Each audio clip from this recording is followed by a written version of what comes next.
اعوذ باللہ من الشیطان الرجیم، بسم اللہ الرحمن الرحیم۔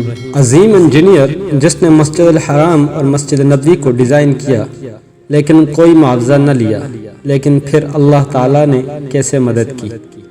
وہ ایک مصری انجینئر اور آرکیٹیکٹ تھا جس نے ظاہری دنیاوی دور اور نامعلوم رہنے کو ترجیح دی۔ ڈاکٹر محمد کمال سلیم جو 1908 میں پیدا ہوئے اور 2008 میں فوت ہوئے، وہ مصر کی تاریخ کا سب سے کم عمر شخص تھا جس نے ہائی اسکول سرٹیفکیٹ حاصل کیا، پھر رائل اسکول آف انجینئرنگ کا سب سے کم عمر طالب علم جس نے وہاں سے گریجویٹ ڈگری لی، پھر سب سے کم عمر جس کو یورپ سے اسلامک آرکیٹیکچر میں ڈاکٹریٹ کی 3 ڈگریاں لینے کے لیے بھیجا گیا۔ اس کے علاوہ وہ سب سے کم عمر نوجوان تھا جس نے بادشاہ سے نائل، اسکارف اور آئرن کا خطاب حاصل کیا۔ وہ پہلے انجینئر تھا جس نے حرمین شریفین کے لیے توسیع منصوبے کی تعمیر اور عمل درآمد کے لیے اختیارات سنبھالے۔ اس نے شاہ فہد اور بن لادن کمپنی کے بار بار اصرار کے باوجود انجینئرنگ ڈیزائن اور آرکیٹیکچر نگرانی کے لیے کسی قسم کا معاوضہ لینے سے انکار کر دیا اور کہا کہ میں 2 مقدس مساجد کے کاموں کے لیے کیوں معاوضہ لوں، قیامت کے دن اللہ تعالیٰ کا کیسے سامنا کروں گا۔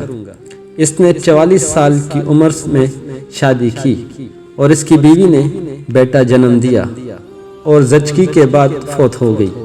اس کے بعد وہ مرتے دم تک عبادت الہی میں مصروف رہا۔ اس کی عمر 100 سال سے زیادہ تھی اور دنیا اور میڈیا کی چکا چوند سے ہٹ کر گمنام رہ کر حرمین شریفین کی خدمت کی۔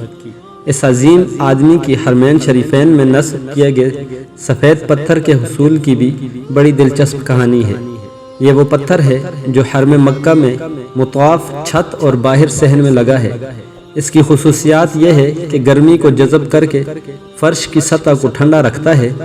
ایک ملک گریس میں ایک چھوٹے سے پہاڑ میں دستیاب تھا۔ وہ سفر کر کے گریس گئے اور حرم کے لیے کافی مقدار میں تقریباً آدھا پہاڑ خریدنے کا معاہدہ کیا۔ معاہدے پر دستخط کر کے وہ واپس مکہ لوٹے اور سفید پتھر سٹاک میں آ گیا۔ وہ مکرمہ میں پتھر کی تنصیب مکمل کرائی۔ سال بعد سعودی حکومت نے ایسا ہی پتھر مسجد نبوی 15 میں بھی نصب کرنے کو کہا۔ انجینئر محمد کمال کو جب بادشاہ نے مسجد نبوی میں وہی ماربل لگانے کا کہا تو وہ بہت پریشان ہوا، کیونکہ کرۂ ارض پر واحد جگہ گریس ہی تھی جہاں یہ پتھر دستیاب تھا، جو کہ آدھا پہاڑ تو وہ پہلے ہی خرید چکے تھے۔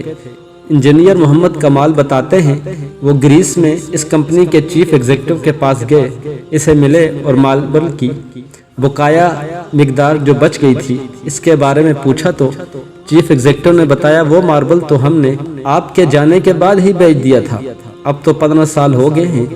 کمال بہت افسردہ ہوا اور میٹنگ چھوڑ کر جانے لگا تو آفس سیکرٹری سے ملا اور گزارش کی کہ مجھے اس شخص کا اتا پتہ بتاؤ جس نے بقیہ تمام ماربل کی مقدار خریدی۔ تو اس نے کہا پرانا ریکارڈ تلاش کرنا بہت مشکل ہے، لیکن آپ مجھے اپنا فون نمبر دے جائیں، میں تلاش کرنے کی کوشش کرتی ہوں۔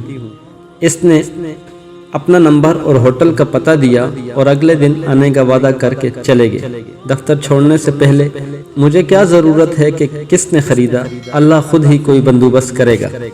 اگلے دن ایئرپورٹ جانے سے چند گھنٹے قبل اسے فون کال آئی کہ مجھے ماربل کے خریدار کا ایڈریس مل گیا ہے۔ اب میں کمال بہت آہستہ آہستہ رفتار سے دفتر گیا۔ اب میں کیا کروں گا خریدار کے ایڈریس کا، کیونکہ اتنا لمبا عرصہ گزر گیا ہے۔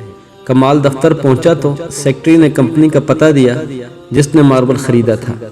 جب کمال نے پتہ دیکھا تو کچھ دیر کے لیے اس کا دل دھڑکنا بھول گیا، پھر زور کا سانس لیا، کیونکہ وہ کمپنی جس نے ماربل خریدا تھا وہ سعودی تھی۔